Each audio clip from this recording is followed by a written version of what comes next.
أيها الذين آمنوا لا تدخلوا بيوت النبي إلا أن يؤذن لكم إلى طعام غير ناظرين إناه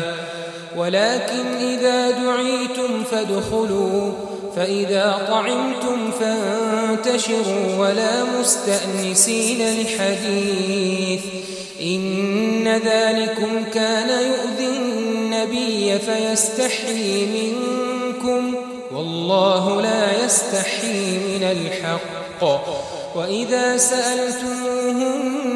متاعا فاسألوهن من وراء حجاب ذلكم أطهر لقلوبكم وقلوبهن وما كان لكم أن تؤذوا رسول الله ولا أن تنكحوا أزواجه من بعده أبدا إن ذلكم كان عند الله عظيما إن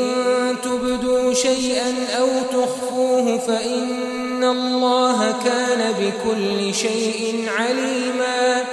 لا جناح عليهن في آبائهن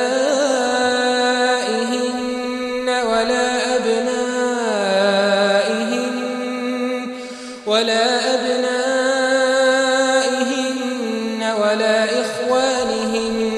ولا إخوانهن ولا أبناء إخوانهن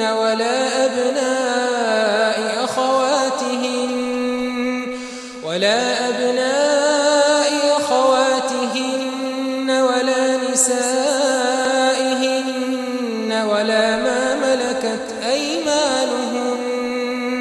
واتقين الله إن الله كان على كل شيء شهيدا إن الله وملائكته يصلون على النبي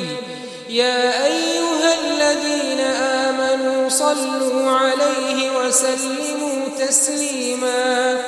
إن الذين يؤذون الله ورسوله لعنهم الله في الدنيا والآخرة وأعد لهم عذابا